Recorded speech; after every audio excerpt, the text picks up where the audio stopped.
Hi friends, welcome back to G K Ganu's kitchen. ಇವತ್ತು ನಾನು ಕ್ಯಾಪ್ಸಿಕಮ್ನಿಂದ ಈ ಥರ ಬಜ್ಜಿನ ಮಾಡ್ತಾಯಿದ್ದೀನಿ. ಈ ಬಜ್ಜಿ ಮಳೆ ಬಿದ್ದಾಗ ಬಿಸಿ ಬಿಸಿಯಾಗಿ ತಿನ್ನೋದಕ್ಕೆ ಹಾಗೆ ಈವ್ನಿಂಗ್ ಸ್ನ್ಯಾಕ್ಸ್ಗೆ ತುಂಬಾ ಚೆನ್ನಾಗಿರುತ್ತೆ.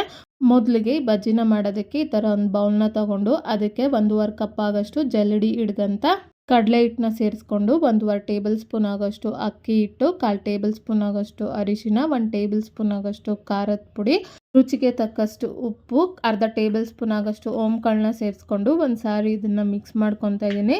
ಈ ಥರ ನೀಟಾಗಿ ಮಿಕ್ಸ್ ಮಾಡ್ಕೊಂಡಾದ್ಮೇಲೆ ಈಗ ಇದಕ್ಕೆ ಈ ಥರ ಸ್ವಲ್ಪನೇ ನೀರನ್ನ ಸೇರಿಸ್ಕೊತ ಮಿಕ್ಸ್ ಮಾಡ್ಕೊತಾ ಇದ್ದೀನಿ. ಈ ಥರ ಮಿಕ್ಸ್ ಮಾಡ್ಕೋಬೇಕಾದ್ರೆ ಈಗ ಇದಕ್ಕೆ ಒಂದು ಚಿಟಿಕೆ ಆಗೋಷ್ಟು ಅಡುಗೆ ಸೋಡಾನ ಸೇರಿಸ್ಕೊಂಡು ಇನ್ನೊಂದು ಸಾರಿ ಇದನ್ನು ಮಿಕ್ಸ್ ಮಾಡ್ಕೊತಾ ಇದ್ದೀನಿ.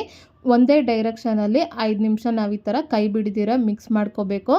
ನೋಡಿ, ಈ ಕನ್ಸಿಸ್ಟೆನ್ಸಿನಲ್ಲಿ ಹಿಟ್ಟನ್ನ ಮಿಕ್ಸ್ ಮಾಡ್ಕೊಂಡಾದ್ಮೇಲೆ ಈಗ ಇದನ್ನು ಮುಚ್ಚಿಟ್ಟು ಒಂದು ಅರ್ಧ ಗಂಟೆ ಹಾಗೆ ಬಿಡಬೇಕು. ಈಗ ನಾನು ಈ ಬಜ್ಜಿನ ಮಾಡೋದಕ್ಕೆ 2 ಕ್ಯಾಪ್ಸಿಕಮ್ನ ತೊಗೊಂಡು ಒಂದು ಸಾರಿ ನೀಟಾಗಿ ತೊಳೆದು ಕ್ಯಾಪ್ಸಿಕಮ್ನ ಈ ಥರ ಉದ್ದವಾಗಿ ಕಟ್ ಮಾಡಿ ಇಟ್ಕೊಂಡು ರೆಡಿ ಮಾಡ್ಕೊಂಡಿದ್ದೀನಿ. ಈಗ ನೋಡಿ, ಹಿಟ್ಟನ್ನ ಕಲಸಿಟ್ಟು ಅರ್ಧ ಗಂಟೆ ಆಗಿದೆ.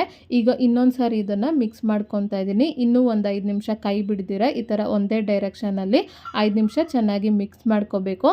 ಈ ಥರ ಮಿಕ್ಸ್ ಮಾಡ್ಕೊಳ್ಳೋದ್ರಿಂದ ಈ ಬಜ್ಜಿ ಕ್ರಿಸ್ಪಿಯಾಗಿ ಬರುತ್ತೆ. ಈ ಥರ ಮಿಕ್ಸ್ ಮಾಡ್ಕೊಂಡಾದ್ಮೇಲೆ ನಾವು ಕಟ್ ಮಾಡ್ಕೊಂಡಂಥ ಕ್ಯಾಪ್ಸಿಕಮ್ನ ತೆಗೆದು ಈ ಹಿಟ್ಟಿನಲ್ಲಿ ಈ ಥರ ಡಿಪ್ ಮಾಡಿ ಆಲ್ರೆಡಿ ನಾನು ಎಣ್ಣೆನ ಕಾಯಕ್ಕಿಟ್ಟಿದ್ದೆ, ಆ ಎಣ್ಣೆಗೆ ಇದನ್ನು ಸೇರಿಸ್ತಾ ಇದ್ದೀನಿ. ಎಲ್ಲ ಕ್ಯಾಪ್ಸಿಕಮ್ ಪೀಸ್ನ ಇದೇ ಥರ ಹಿಟ್ಟಿನಲ್ಲಿ ಡಿಪ್ ಮಾಡಿ ಎಣ್ಣೆಗೆ ಸೇರಿಸ್ಕೊಂಡು ಈ ಥರ ಡೀಪ್ ಫ್ರೈ ಮಾಡ್ಕೋಬೇಕು. ಈ ಥರ ಡೀಪ್ ಫ್ರೈ ಮಾಡ್ಕೋಬೇಕಾದ್ರೆ ಉರಿನ ಮೀಡಿಯಮ್ ಫ್ಲೇಮ್ನಲ್ಲಿ ಇಟ್ಕೊಂಡು ಫ್ರೈ ಮಾಡ್ಕೋಬೇಕು. ಆಗ ಒಳಗಡೆ ಕ್ಯಾಪ್ಸಿಕಮ್ ಎಲ್ಲ ನೀಟಾಗಿ ಬೇಯುತ್ತೆ. ನೋಡಿ, ಈ ಥರ ಬ್ರೌನ್ ಕಲರ್ ಬರೋ ತನಕ ಫ್ರೈ ಮಾಡ್ಕೊಂಡಾದ್ಮೇಲೆ ಈಗ ಇದನ್ನು ತೆಗೆದು ಸಪ್ರೇಟಾಗಿ ಒಂದು ಪ್ಲೇಟ್ಗೆ ಹಾಕ್ತಾಯಿದ್ದೀನಿ. ಇಲ್ಲಿ ನಾನು ಎಲ್ಲ ಬಜ್ಜಿನೂ ಇದೇ ಥರ ಫ್ರೈ ಮಾಡಿಕೊಂಡು ಸರ್ವಿಂಗ್ ಪ್ಲೇಟ್ಗೆ ತೊಗೊಂಡಿದ್ದೀನಿ. ಜೊತೆಗೆ ಖಾರ ಚಟ್ನಿನೂ ತೊಗೊಂಡಿದ್ದೀನಿ.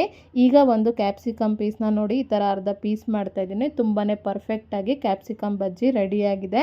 ಈ ರೆಸಿಪಿನ ನೀವು ಒಂದ್ಸರಿ ಟ್ರೈ ಮಾಡಿ. ನಿಮ್ಗೆ ಹೇಗೆ ಬಂತು ಅಂತ ನನಗೆ ಕಮೆಂಟ್ ಬಾಕ್ಸ್ನಲ್ಲಿ ತಿಳಿಸಿ. ಹಾಗೆ ನಿಮ್ಗೆ ಯಾವುದೇ ರೆಸಿಪಿ ಬೇಕಾಗಿದ್ರೂ ಕಮೆಂಟ್ ಬಾಕ್ಸ್ನಲ್ಲಿ ಕಮೆಂಟ್ ಮಾಡಿ. ಹಾಗೆ ಈ ರೆಸಿಪಿ ನಿಮ್ಗೆ ಇಷ್ಟ ಆದಲ್ಲಿ ಲೈಕ್ ಮಾಡಿ, ಶೇರ್ ಮಾಡಿ, ಸಬ್ಸ್ಕ್ರೈಬ್ ಮಾಡಿ.